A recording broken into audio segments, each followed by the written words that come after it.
இன்று இப்போது தவக்காலமாக இருப்பதால் கேட்கிறதா? திருப்பி மியூட் ஆயிட்டா? இல்ல. ஓம் ஓம் ஓம் ஓம். தவக்கா தவக்காலமாக இருப்பதால் ஜெபம், தபம், தான தர்மம் முக்கியமாக இருக்கிறது. இன்றைய நாளிலே எங்களுக்குரிய செய்திக்கு நாங்கள் செல்வோம். எஸ்தர் 4ஆம் அதிகாரம் 17ஆம் வசனத்திலே, எஸ்தர் என்கிற அரசி சாவுக்குரிய துன்பத்தில் துடித்து ஆண்டவரிடம் அடைக்கலம் போடுகின்றார் என்று சொல்லப்படுகிறது. பாருங்கள் சகோதரரே, எஸ்தர் வேறு மனிதரிடமோ அல்லது வேறு உறவுகளிடமோ செல்லவில்லை. ஆண்டவரை மட்டுமே நம்பினார். நாம் என்றால் என்ன செய்வோம்? எங்களுக்கு ஏதாவது ஒரு பிரச்சனை வந்தால் அல்லது எங்களுக்கு ஒரு கவலை கஷ்டங்கள் வந்தால் ஆறுதலை தேடி மனிதரிடம்தான் செல்வோம். எங்கள் நண்பரிடத்திலேயோ அல்லது வேறு பெரியவரிடத்திலேயோ மனிதரிடம் செல்வோம். ஆனால் எஸ்தரோ ஆண்டவரை முழுவதுமாக நம்பி ஏற்று, என் ஆண்டவரே, நீர் மட்டுமே எங்கள் மன்னர், ஆதரவற்றவளும் உம்மை தவிர வேறு துணி அற்றவளும் ஆகிய எனக்கு உதவி செய்யும் என்று கேட்கிறார். அந்த எஸ்தரை போலதான் நாமும் முழுவதும் ஆண்டவரை நம்பி நாம் வாழ வேண்டும். ஆண்டவரிடம் மட்டுமே நாம் செல்ல வேண்டும். ஏனெனில் என் உயிரை பணியம் வைத்துள்ளேன் என்று சொல்கிறார். இது ஒரு சிறந்த சுபமாக அமைகிறது. எஸ்தர் சிறந்த முறையிலே தன்னுடைய பாதுகாப்புக்காக, தன்னுடைய துன்பத்துக்காக, தன்னுடைய வேதனைக்காக, தன்னுடைய ஒரு அரவணைப்புக்காக, ஆறுதலுக்காக செபிக்கிறார். ஆனால் அந்த அரசனும் அவருக்கு பாதுகாப்பும் ஆதரவும் கொடுக்கின்றார். இப்படித்தான் நாமும் இறைவனுடன் கதைக்க வேண்டும். இந்த எஸ்தர் எப்படி கதைத்தாலும் நாமும் தயங்காமல், ஏன்னா இறைவன் நம்முடைய அப்பா, அவர் எங்களுடைய வானக தந்தை. நாங்க திருமுழுக்கு பெற்ற உடனேயே அவர் அப்பா தந்தை என்ற உறவுக்குள்ளே நாம் செல்கிறோம். அப்ப நாங்க முழு உரிமையுடன் இப்படித்தான் நான் அவரோட தனிச்சபத்திலோ பொது சபங்களிலோ நாம் கதைக்க வேண்டும்.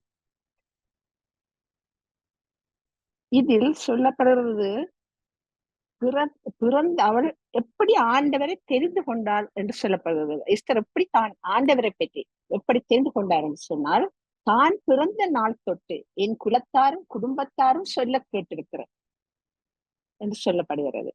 பாருங்க, அப்ப இதிலே எங்களுக்கு அதோட ஆண்டவரே எங்களை நினைவு கூறும், எங்கள் துன்ப வேளையில் உண்மையே எங்களுக்கு வெளிப்படுத்தும் என்று சொல்கிறார். இதிலே எங்களுக்கு ஒரு இதில் எங்களுக்கெல்லாம் ஒரு கேள்வி இருக்கிறது. நாங்கள் எங்கள் பிள்ளைகளுக்கு இறைவனை பற்றி சொல்லிக் கொடுக்கிறோமா? அல்லது டியூஷனில் டீச்சர் என்ன படிப்பித்தார், பாடசாலையில் என்ன வீட்டு பாடம் கொடுத்தார்கள் என்று அதற்கு முக்கியத்துவம் கொடுக்கிறோமா? பிள்ளைகளை நாங்கள் மறைக்கல்விக்கு அனுப்ப வேண்டும். ஏனென்றால் அப்போதுதான் நாங்கள் இறைவாட்டியை பிள்ளைகளுக்கு கற்றுக் கொடுக்க முடியும். பிள்ளைகள் இறைவாட்டியை அறிவார்கள். வீட்டில் குடும்ப சோமால சொல்ல வேண்டும். அப்போது இறைவார்த்தையின் சிறு பகுதியை வாசிக்கலாம். அந்த வாசித்து நாங்கள் விளக்கம் கொடுக்கலாம். பெரியவர்களாகிய நாங்கள் செய்யும் பொழுதுதான் அவர்களும் அந்த இறைவார்த்தையை அறிந்து தங்களுக்குள்ளே சிறு வயதிலிருந்தே எஸ்தரை போன்று எல்லாவற்றையும் தியானிக்க தொடங்குவார்கள். அத்துடன் நாங்கள் நண்பர்களுடன் பழகும் பொழுது இந்த தபசு காலத்திலெல்லாம் சிலுவப்பாதை நடக்கிறது. எல்லா இடங்களும் சிலுவப்பாதை. நாங்கள் சிலுவப்பாதைக்கு பிள்ளைகளை அனுப்ப வேண்டும். நான் பார்த்திருக்கிறேன், எங்களுடைய ஊரிலே நடக்கிற சிலுவப்பாதை சிறு பிள்ளைகள் பங்கு பெற்றுவது குறைவு, சரியான குறைவு. ஏனென்றால் டியூஷன் கல்வி அதுன்னு சொல்லி சாட்டி சொல்கிறார். அப்ப சிறு பிள்ளைகள் எப்படி, வருங்கால சமுதாயம் எப்படி இறைவாட்டியை அறிவது எப்படி, அவர் தங்களுக்குள்ளே வாழ்வாக்கி கொள்வது எப்படி, நாம் எப்படி இறைவனை நாங்கள் முதல் இறைவனை அறிய வேண்டும். எப்படி நாங்கள் இறைவனை அறிய முடியும்? தினந்தோறும் வேதாகமத்தின் சிறு பகுதியாவது வாசித்து தியானிக்கலாம்.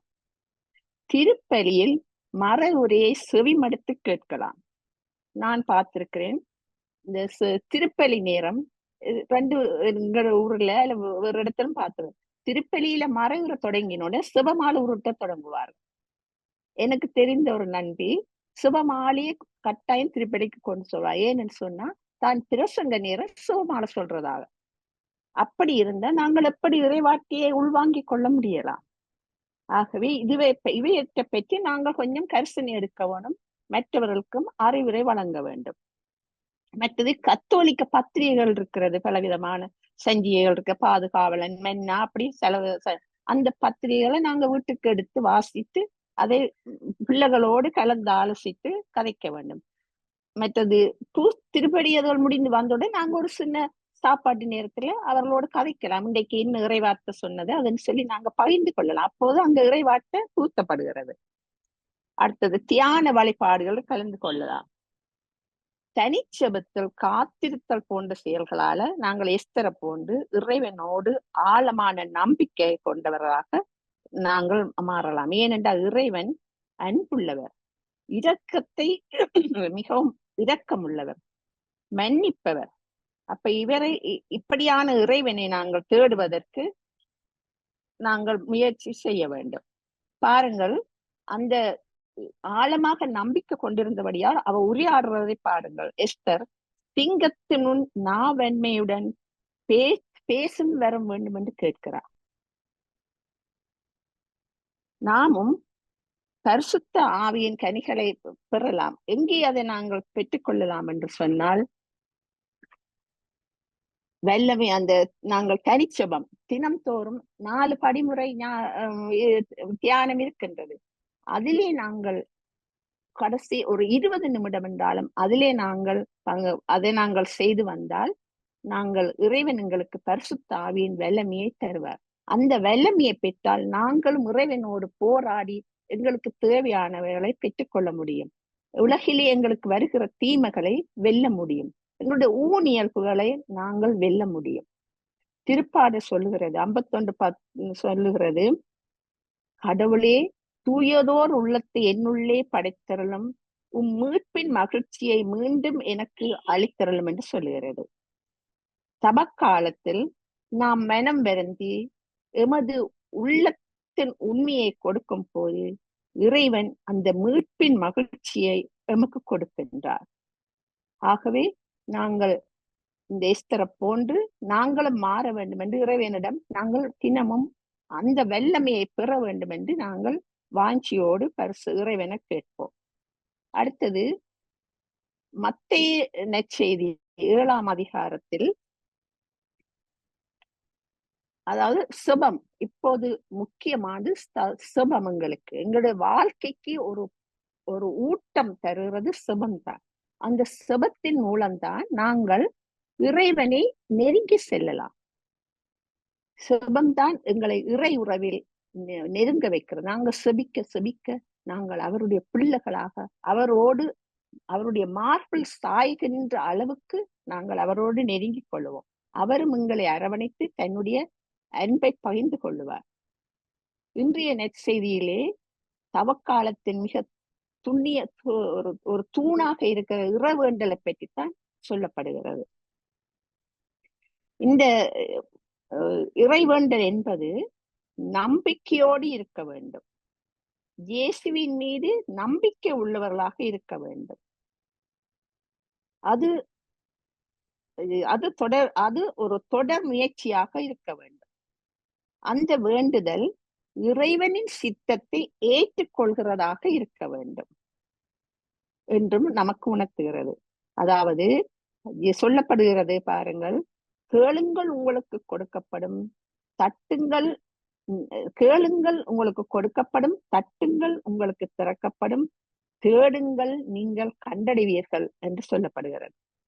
ஆம், நாம் இறைவனின் பிள்ளைகள், உரிமையோ உள்ளவர்கள். அவரிடம் கேட்பதற்கும் அவரிடமிருந்து பெற்றுக்கொள்வதற்கும் எங்களுக்கு உரிமை இருக்கிறது. அப்படி நாங்கள் கேட்கும் பொழுது சில வேளைகளில் எங்களுக்கு அது தாமதமாக கிடைக்கலாம்.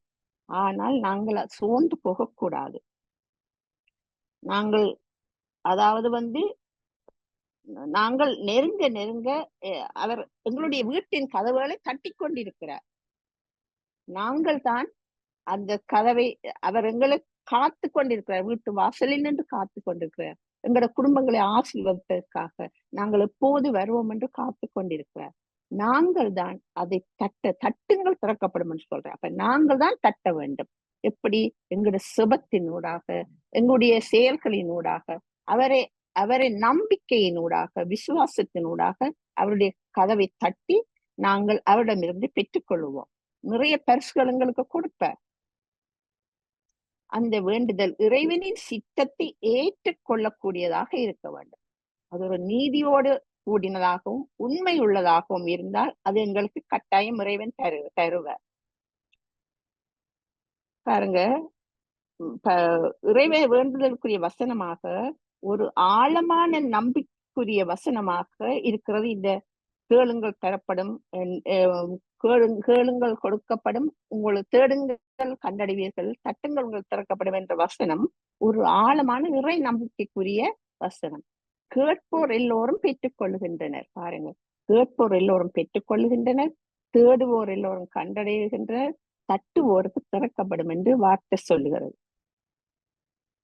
இப்படியாக இருக்கும் பொழுது நாம் எதிர்பார்த்தது கிடைக்காமல் போய்விட்டால், ஐயோ நான் ஒன்று கேட்க இறைவன் ஒன்றை கொடுத்து விட்டாரே, அல்லது நான் கேட்பதை அவர் தாமதிக்கிறாரே என்று நாம் சோர்ந்து இறைவனை விட்டு விலக முயலவோம். எங்களுடைய ஊனியல்பு அப்படி சொல்லும்.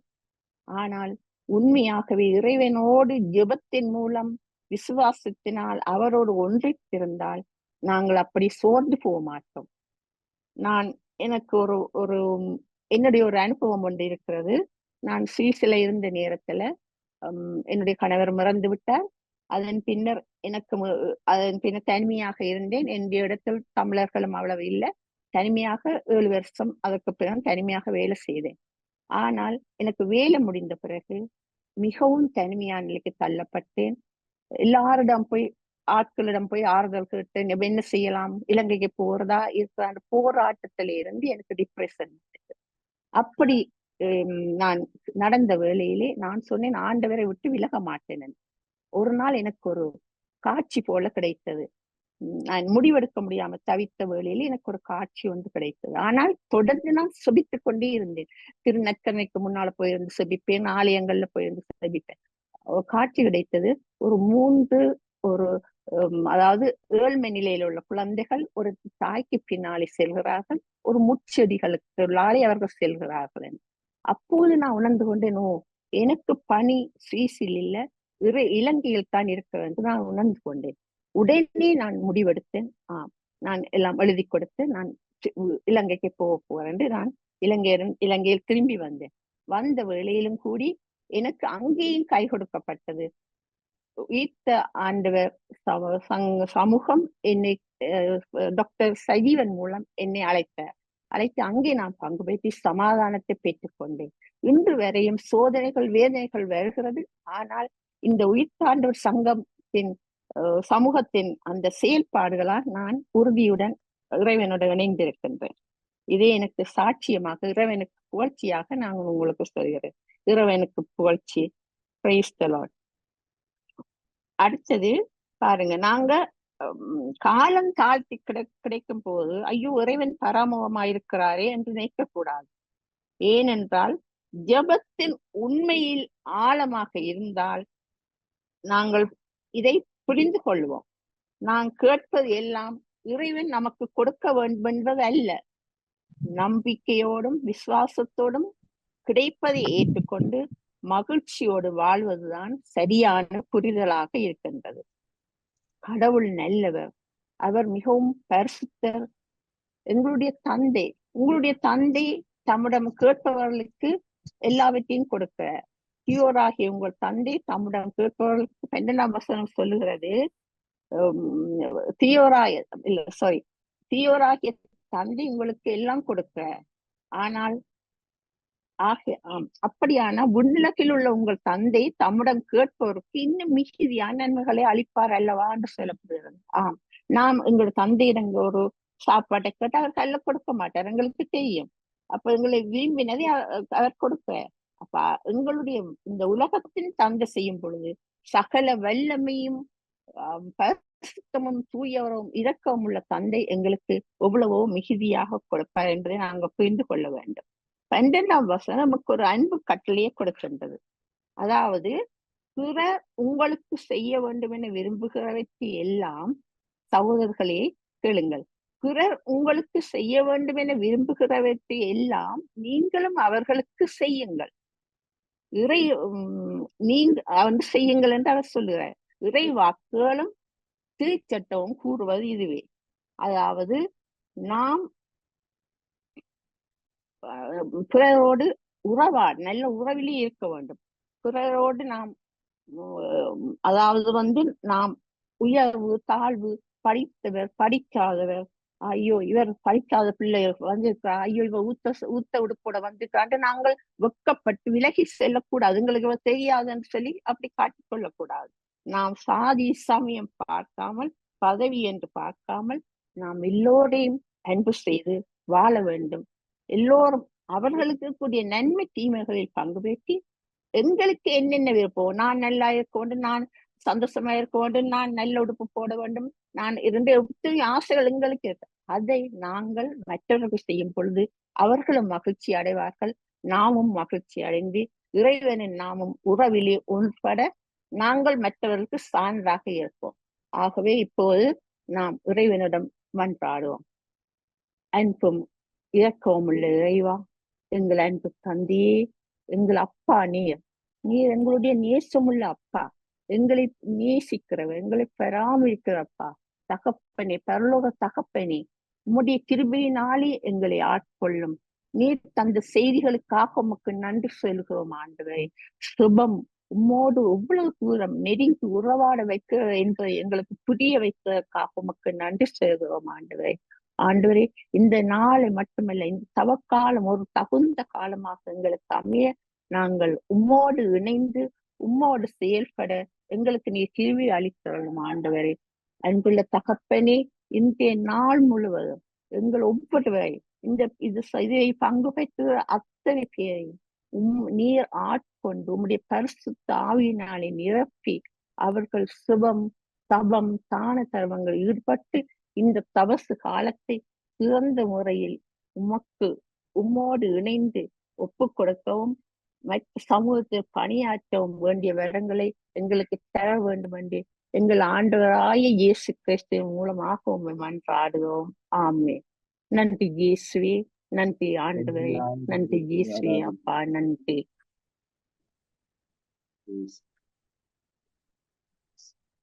இந்த நேரத்தில் இந்த நாளை ஒப்புக் கொடுக்கிறோம். இந்த நேரத்தில் ஒரு நிமிஷம் அமைதியாக இருந்து நாளை ஆண்டவர் உங்கள் இதயத்தில் கதைக்கவும், ஒரு கண்களை மூடி இதயத்தில் கதைக்கவும், ஆண்டவர் உங்களோடு இந்த நாளை உங்கள் இதயத்துக்கு வந்து நிரப்பவும் ஒப்புக் கொடுப்போம்.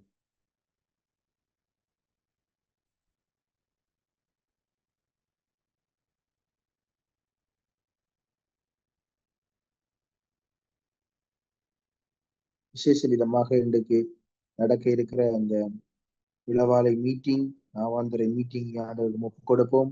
ஆண்டவர் அந்த மீட்டிங்கிலே வல்லமையுடன் செயல்பட்டு ஆவியின் வல்லமையினால் நாங்கள் யாழ்ப்பாணத்திலே துவங்கி இருக்கிற இந்த புது மிஷனை தூஜாவின் வல்லமையினால் நிரப்பி வழிநடத்துமாறு ஒப்புக் கொடுப்போம்.